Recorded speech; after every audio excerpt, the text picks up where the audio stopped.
I admire your your ambition. 22-floor building, I think that's the tallest building anyone's ever pitched on Property Elevator to date.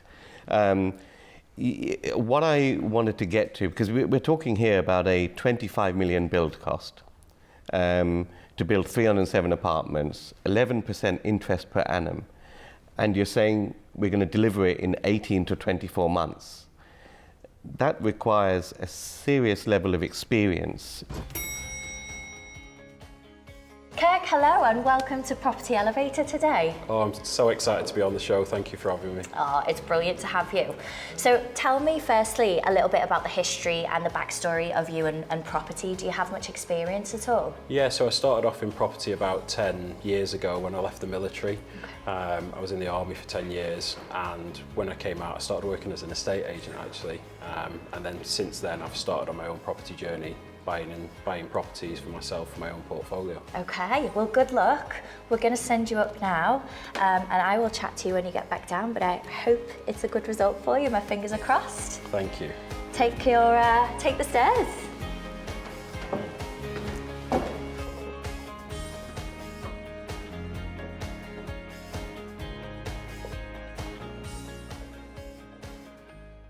Hello Angels, my name's Kirk Shepherd and I'm here today with a development opportunity in Preston, Lancashire. The development itself is 307 apartments and it's over 22 floors. It has parking downstairs as well for about 250 vehicles, which is great for that location. The money I'm actually looking for an investment is 2 million. And that's going to be broken down into two parts. 1.7 million for the purchase of the land with the planning permission, and then the 300,000 is to get the first month off the ground before the development finance kicks in. Preston's a great location as well. I was posted there probably 13, 14 years ago with the military. Kirk, thank you very much. It's great to see you. Just some questions around the proposed sale prices. So it seems that the expectation is to sell the one beds for around 200,000, the two beds for around 275. Just wondering, how much research have you done on comparables in Preston? Yeah, so in terms of the comparables, the person that we're actually getting the development off is an estate agency there. So they've obviously given me their numbers, maybe slightly inflated. I've done a bit of market research, which I've added to the pack as well. I feel them prices are achievable. I suppose I'm just a little bit concerned that the average flat price in Preston is £90,000, so it's quite a lot more than the average, but obviously it will be higher than average quality. So it's only the agent that's selling it to you that you've looked at comparables from? No, so I'm an estate agent as well. So when I left the military 12 years ago, I went into a estate agency. If you actually look at Media City when they built Salford, I sold a lot of them apartments off plan when that was done, and it was a similar situation. If you looked at Salford at the time, you could buy a terrace property for 30 grand. As soon as the BBC moved in, they threw up the high rises in Manchester, Salford. The prices went through the roof. It was a 2-year build. We were selling stuff at 200,000, and by the time it was built, they were reselling close to 300. So the investors that got in early on them. Well, that's when the market was hot. Yeah, it was. The market was hot. Also, you had the BBC move in. Yeah, I think the UCLan, the university, is very popular for international students. So I think getting it out there's a lot of HMOs and student accommodation. I think if we tie in with them or get the sales agent to tie in with them, they can pull the international students. Just on obviously the flow of sales, have you done you've said you've looked at your comparables, you've got, you've priced yourself correctly in terms of the product you're putting back to the market. Have you looked at the flow of sales in that area? What's it look like? Who's your competition? Who's your audience? Yeah, so the great thing with this site and this development is it's the first of its kind, and I believe once that goes up, that it's going to end up like Manchester. You see it driving into London The skyscrapers are constantly throwing them sort of buildings up. So once that happens in Preston, it's just going to be a chain reaction. The beauty is, because you're the first one up, as long as it's done to a very high standard, that is going to be the pinnacle. But is there an audience therefore? You know, what research have you done to identify that people are prepared to pay, you know, £100,000 to £150,000 more than what the average property, you said £90,000? Yeah. Is selling in that particular area? Yeah, it's more from an experience point of view. We have done the research, but as I previously mentioned, in Salford, I know it's a different location, but it's still the northern powerhouse, so to speak, with all them cities under that belt. But yeah, I think with the international students, you tend to see a lot more money, people coming from China, the UAE, to study and to pay that sort of money. Yeah, okay. Can I lead on from your pension fund comment there, if I may? What sort of yield are the pension funds buying at? So you're assuming that you're going to rent these out on the buy-to-let market and sell them as tenanted investments to a pension fund, or the whole block? Sorry, was it the whole block? The whole thing. You'd probably try and retain the freehold or sell the freehold as a separate lot. It depends what strategy the pension fund's looking at. They might want to keep the freehold and the building. I think that if they're buying the whole building, they'll want the freehold, without a doubt. That's Nicholas, that's basics, mate. Yeah, absolutely. Come on, basics. Well, he wasn't aware of that because he was talking about selling it individually, so it's not necessarily basics for everyone. There was a value to the freehold a number of years ago, but they've tightened down on freehold selling leases, and it's now zero. Much harder to make any money, or any, exactly. So by selling the whole block, your issue is going to be the discount a pension fund's going to want by buying all of those apartments.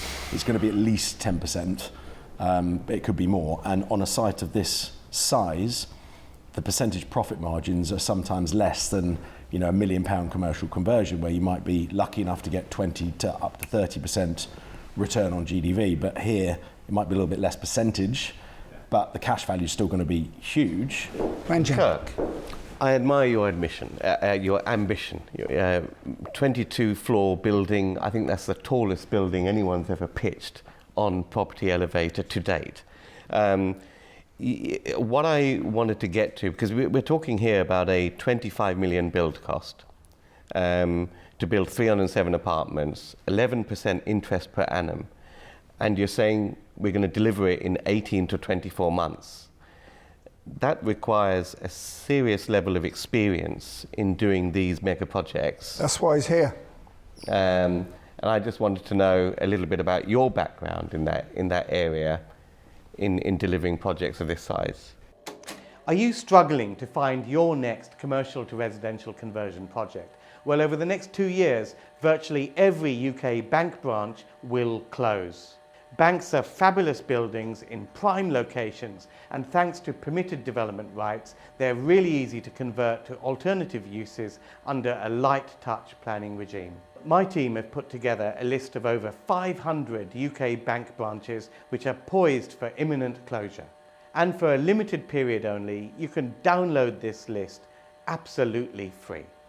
Your next commercial property project is on this list, so download it now and enjoy the rest of the video. Yeah, so this would be the first project of its size for myself. But in terms of the network that I've built over the last 10 years, there's project management companies, which are obviously, that's where the figures have come from today. And they've obviously got experience in that field. And that's where the figures and numbers, so the 18 months, the 24,000 or 25,000 build cost, it has all come from the professionals in their own field. So I'm not under any illusion that I'm just going to walk in and start project managing a job of that size. I know how difficult project managing multiple buy-to-lets or multiple renovations is, because that's what I currently do now. So it's just having the right people in place, and hence the reason I'm here today. My turn. As you might know, out of all the people here, I'm the only one who's developed tower blocks. So I'm the person you need to concentrate on, Kirk, to be quite blunt about it, because I can't see this other lot doing anything. Okay, so we have a situation where, what is the square footage of the block? The whole block in total, square meterage, good question. It's a very basic question, Kirk, and one you should know if you're coming in here looking for this sort of funding. I understand that. I don't even know if I put it in the pack, but I can find that out. Okay, well, you should know it, with all due respect. So 25 million build cost sounds very light for 315 flats, yeah. So who's giving you those figures? So that's coming from a project management company that I've worked alongside before, and they're the go-to guys. So they're 2 ex-military guys that have set up the project management company, and I know them from. Well, I spent 26.5 million on 150 flats, and the shell was already up 2 years ago. So I really want to talk to your guys, because if they can genuinely do that, then I'll be very surprised. How much have you got in for consultancy fees? They've gone for the whole package with the management companies, 300,000. Through nowhere near enough. That's nowhere near enough. Nowhere near enough, Kirk. Well, I say that, I spent 850,000. So you think you've got the whole thing financed apart from 2 million quid? I spoke to the broker and he said something on this scale, as long as the right people were in place, could be 100% funded, but in obviously intervals.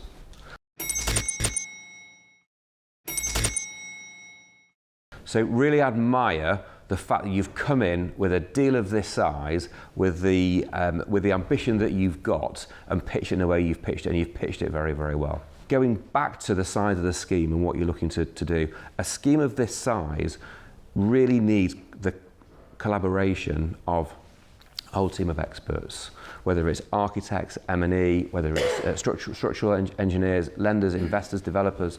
But one of the things that's really important is to understand how a deal like this is likely to be structured by a lender. Okay, and what's called the capital stack is going to be very important in terms of the structure. So if you've got a purchase price and a build cost that together come to about £27 million, okay, if I've got my numbers right, then you're going to have a mixture of senior debt, maybe stretch senior, mezzanine, preferential equity. There's a whole what's called a capital stack that people are looking for in terms of getting returns. So the senior lenders are likely to charge 4-ish, okay, over what's called SONIA, which is not dissimilar from base. The junior lenders are likely to charge 10 to 12% over SONIA or base. So the cost that you've put into the pack of around 11% for development finance, what you should be looking for is actually the total blended cost that's going to make this stack up. And probably from a blended perspective, you're looking at a much higher figure. What Do you have in the numbers for the cost of sale for selling these flats? Yeah, so normally an estate agent's going to look for 1.5% as a sales fee. I think we can negotiate that down to 0.5%, maybe. Not for off-plan sales? No. Off-plan, they'll want 5, 6, 7, 8% for you to sell anywhere near this number of units. Okay. I think I'll say where I am. I think this development, unfortunately, is the definition of risk. Getting involved in this as an angel or even yourself, there's going to be personal guarantees involved. We're talking tens of millions of pounds. If it goes wrong, you lose everything. And I also think there's a big risk that when this gets to, if it gets built and you do sell them overseas and through those types of agents, there's a huge risk that it will massively undervalue because of the lack of comparables in the area, and that means people won't be able to get mortgages. So for all those reasons, it's not one for me. Thank you. Ranjan?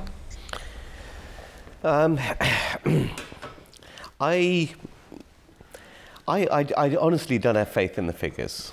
I can't. Well, you don't know where Preston is either. I can't believe we can get this developed in 24 months. Such a big scheme. You're relying on 25 million of debt. That will spiral up as the time frame goes up. I just don't see it. And I also don't see I could get it if you said, listen, we've built 3 or 4 schemes of 50, 60 flats, and now we're doing this. I can get that step up. But to step up from 0 to 307 flat, 22 tower scheme, I think is a bit too much of a jump for me to want to commit to. So for that reason, I'm not going to partake today. Thank you. Hayley? Yeah, so I kind of agree with the guys. I think this is an ambitious project for you first kind of, high-rise, 307 units. My worry with this is the build costs are too low. Your project length is not long enough. Oversupply for the current demand. I understand, regeneration is going to obviously bring people to the area, employment, and that will improve. However, I always look at it, what is it right now? It is the definition of risk. So for that reason, great pitch, love you, but it's not for me. Thank you. Nicholas? It's too big for the current market. However, you came up and you are really impressive and you're highly investable. We always say on the show, bring a deal that's big enough for the angels. You've certainly done that. Regrettably for me, it's a bit too far the wrong way. But fair play to you for doing it, and thank you, you've been brilliant. So. Thank you. Kirk, that leaves me, I think. So, you need to go back, get the planning sorted out for another 3 years, give yourself the breathing space. It will take 9 months to get this started. By the time you've gone out to tender, got the tenders back, sorted out the funding, it'll be a good 9 months. The other issue you have is that you're looking to sell half the block and rent half the block, which makes it a rental block. The flats will be downvalued because of that. So you've got to make your mind up what you're doing. You're either doing 2-3 things in my view. You're either selling them all off, as owner-occupiers, which is unrealistic in Preston, I would say. Sell half off and half not. And that's unrealistic because they'll be downvalued in my view. The best deal here is to find an American fund or a Canadian fund to pre-fund the whole scheme for you, okay? So there's no interest costs then whatsoever because they'll pre-fund it and then they'll fund it as the process goes through, and then they'll buy it off you at the end. And they'll pay at the moment about a 6.5% yield. However, I can make this small deal fit for you so it works over a long period of time if your build costs are right. So what I'm going to say to you is I'm willing to help you. I can't help you today, but if we go away, it's all about making the deal, putting the deal in the correct way to the correct people, and then see whether we can find a fund to fund it from day one. So it's a no from me today, but there is potential. Thank you. Thank you very much for coming today. It's a no today, but speak to me afterwards and let's see if we can help. Thank you very much. Thank you. Pleasure. Thank you. Thank you. Thank you. I thought you'd have done that one, John. I thought that was right up your alley, John. Why don't you go for it? Well, that's what it needs to be rejigged. It totally needs to be rejigged, and then there is an opportunity, and I can borrow the money with no personal guarantees on that. Wow. So that is the key, and I think I can borrow it at about 6.5%. So off the government. So that makes it much more doable. But the difficulty is, I don't think the costs are right. No. No. I mean, I don't know who his QSs are, but I want to look into that. Oh, Kirk, not quite the outcome then that we'd hoped for, but how are you feeling? Yeah, it was absolutely great experience. They were obviously all lovely, and I got some great information from them as well. Great. So what's the main takeaway you're going to take from that conversation and experience? Yeah, obviously keep thinking big, make sure you've got the right people in place. There was quite a lot of interest shown as well, even though I got the red lights as such. But yeah, just keep listening, keep learning, and yeah, that's Brilliant. The Baker Street Property Meet is the UK's largest and #1 property investors networking event. The property market is going through monumental change right now, and at Baker Street Property Meet we aim to keep you up to date with the latest tips and tricks and insider tactics to help you keep on top of your property investing game and succeed in these troubled economic times. The Baker Street Property Meet is fundamentally about networking, because it's not what you know, it's who you know. And at Baker Street we aim to connect you with the people to make your property journey a monumental success. There's no better place to be to further your property investment journey than the Baker Street Property Meet. So make sure you're here, you're connecting with myself and Andrew Roberts, our expert guest speakers, and 300 passionate property people each and every month. See you at the next meet. Get your spot at bakerstreetpropertymeet.com.